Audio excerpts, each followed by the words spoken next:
Viewers, আপনারা দেখতে পাচ্ছেন এই হাতটা বাঘে কামড়ে ধরে। হাতটা তো তখন ভেঙে গিয়েছিল, তাই না? জি, ভেঙে গেছে। আচ্ছা, এখনো বোঝা যাচ্ছে যে হাতটা ভাঙা। আপনারা এখান থেকে স্পষ্ট দেখতে পাবেন।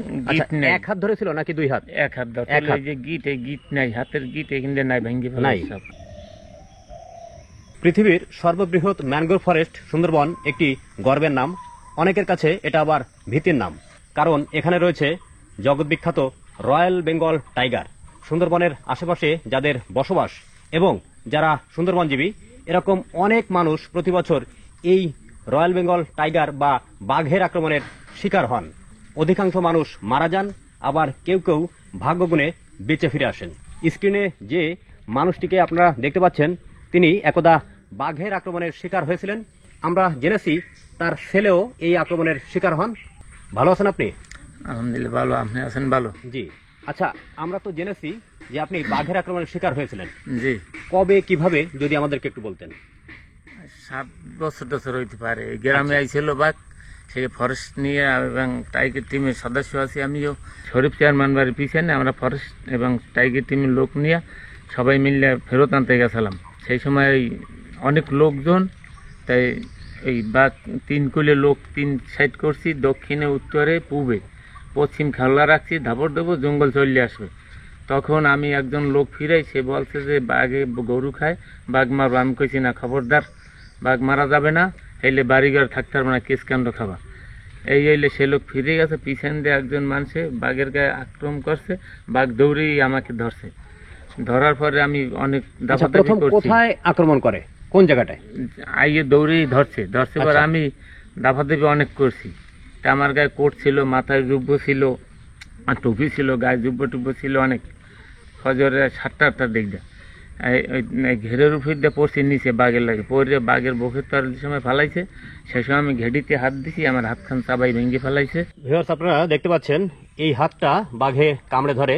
হাতটা তো তখন ভেঙে গিয়েছিল, তাই না? জি, ভেঙে গেছে। আচ্ছা, এখনো বোঝা যাচ্ছে যে হাতটা ভাঙা। আপনারা এখান থেকে স্পষ্ট দেখতে পাবেন। আচ্ছা, এক হাত ধরেছিল নাকি দুই হাত? এক হাত ধরে। এই যে গিট, এই গিট নাই, হাতের গিট এখানে নাই, ভেঙে ফেলাই সব। আচ্ছা, তারপরে কি হলো? আর কোথাও ধরেনি? আর কোথাও এইখানে একটা আসর লাগছিল, আর এইখানে একটা আসর লাগছে। এখনো তো আমার বোঝা যাচ্ছে। হ্যাঁ, বোঝা যাচ্ছে।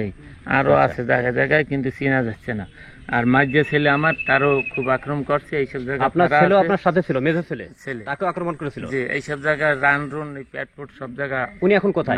এখন একটু কাজে গেছে। আচ্ছা, একটু কাজ করতে পারে। যখন আপনাকে আক্রমণ করলো, জি, আপনার তো অনেকেই ছিল, অনেক লোক ছিল। তারা কি আপনাকে বাঁচাতে আসেনি? তারা পরে আসছে, মানে দৌড়েছে, ভয়তে দৌড়ে সরিয়ে যাওয়ার পর এর মধ্যে আমার মাঝে ছেলে লাফাই পড়ছে।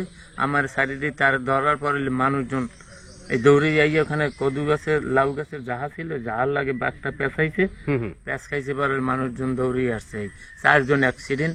আচ্ছা, হাইয়ম। 4 জনকে আক্রমণ করেছিল? আপনারা? আমি পঙ্গু হয়ে গেছি। আপনি পঙ্গু? আমরা বাপ ছেলে, আমি পঙ্গু হয়ে গেছি। মাসুম, হাইয়ম, এই 4 জন অ্যাক্সিডেন্ট। এর মধ্যে আমি পঙ্গু, আমি কাজ বাজ করতে পারি না, 3 জনে পারে। আচ্ছা, তারপরে বাঘটার কি হলো? বাঘটারে তারপর জালে ফেসাবার পর জনগণে পিঠেই মারি ফেলাইল। ও, বাঘটাকে পিঠে মেরে ফেলা হয়েছিল? পিঠেই মারি ফেলাই, জালে ফেসাই পর পিঠেই মারিয়ে ফেলাইছে। আমি শুনছি আর ওই সে আসরের সময়। আচ্ছা, আপনি যখন হাসপাতালে? হাসপাতালে সেই সময় শুনছি যে বাঘটা মারলো, মারার উচিত হয় না। আমি তো বাঁচিয়ে আছি, বাঘটা জঙ্গলে ফেরত দেওয়াটা ভালো উচিত ছিল। আমরা এখন আছি একেবারে সুন্দরবনের একটি কোল ঘেঁষা গ্রামে। গ্রামটির নাম গুলিশাখালী। এটি বাগেরহাট জেলার মোড়লগঞ্জ উপজেলাতে অবস্থিত। আক্রমণ যখন করলো, আপনি যেটা বললেন 9 বছর আগে, এরপর থেকে আপনি কাজ করতে পারেন বা জঙ্গলে যেতে পারেন? না, কোনো জায়গায় পাই না। যদি মধুর খাপে যায় আমি যাইতেই না। মধু কাটতে গেলে নেয় না, কাজ করতে পারবো না। মাছ মারতে গেলেও নেয় না, কাজ করতে পারবো না। আমাকে যদি কেউ, কোনো লোকে একটু সাহায্য করে, আল্লাহ রাস্তায় যদি করে, তাহলে আমি কিছুটা বাঁচতে পারতাম। নাহলে তো এইভাবে কষ্ট করে যাওয়া লাগবে। আচ্ছা, অনেক কষ্টের ভিতরে আছি। আমাদের দেশে অনেক সহৃদয়বান মানুষ আছে যারা সাহায্য সহযোগিতা করবে। আপনার একটা বিকাশ নাম্বার বলেন। বিকাশ নাম্বারটা তো আমি তো মুখস্থ বলতে পারবো না। 01980752990। এটা কার নাম্বার? এটা আমার মেয়ের নাম্বার। আপনার মেয়ের নাম্বার? বিকাশ আছে? জি, বিকাশ আছে। আচ্ছা আচ্ছা। পায়ে কি হয়েছে?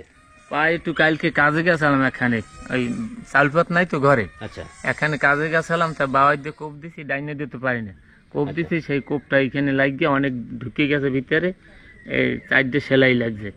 এখন তো হাঁটতে চলতে পারি না, ডাক্তারে বলছে 1 সপ্তাহের মধ্যে হাঁটা চলা যাবে না, এটা ভরিয়ে উঠবে তারপরে। এমনি তো অসহায় অবস্থা আছেন, তারপরে জি। আবারও বিপদ, তাই না? আবার বিপদ। আচ্ছা আচ্ছা। কেউ যদি দয়াবশত অল্প স্বল্প পরিমাণে, সে 10 টাকা হোক, 20 টাকা হোক, 50 টাকা হোক, মানুষটিকে সহায়তা করেন, তাহলে তিনি তার পরিবার নিয়ে একটু স্বাভাবিকভাবে জীবনযাপন করতে পারবে।